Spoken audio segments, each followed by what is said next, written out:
रुको, वीडियो को स्क्रॉल मत करो मेरे प्रियो। हमारी लाइफ में घोषणा करना बहुत जरूरी है, क्योंकि घोषणा ही हमारी लाइफ में सारी बंधनों को तोड़ता है। घोषणा ही हमें छुटकारा दिलाता है। एक चीज याद रखना, जब घोषणा एक ऐसी चीज है, जब आप घोषणा करते हो जैसा आप अपनी लाइफ में देखना चाहते हो वैसा अगर घोषणा करोगे तुम्हारे साथ वैसा होगा। क्योंकि हम देखते दाऊद, जब दाऊद चाहता था कि गोलियत को मैं उसके सिर के धड़ से अलग करूंगा, तो उसने कहा कि आज यहोवा तुझको मेरे हाथ में कर देगा और मैं तेरे सिर को धड़ से अलग करूंगा, और वैसा ही वो करता है। और दूसरा हम देखते हैं कि योना जब मछली के पेट में था उसने कहा मैं उदर के पेट में से यानी मछली के पेट में से यहोवा की दुआएं दी और यहोवा ने मेरी सुन लिया, और वैसा ही हुआ और उसने दुआएं दिया और यहोवा ने उसकी सुन ली, उसने घोषणा किया और मछली के पेट के बाहर आया।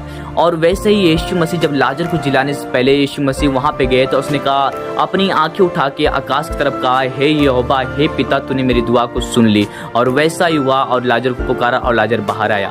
मेरे प्रियो, इस प्रकार खुदावन का वचन कहता है जो कुछ तू प्रार्थना करके मांगता है उसमें प्रतित कर ले तुझे मिल चुका और तेरे लिए वैसा ही होगा। और खुदावन का वचन कहता है कि यहोवा तुम्हारे मुंह के फल का सृजनहार है, और जैसा आप बोलोगे वैसा ही तुम्हारी लाइफ में होगा। तो मेरे प्रियो, घोषणा करना हमारी लाइफ में बहुत जरूरी है। सो मेरे प्रियो, इस मैसेज ग्रुप पर जरूर शेयर करें। God bless you all.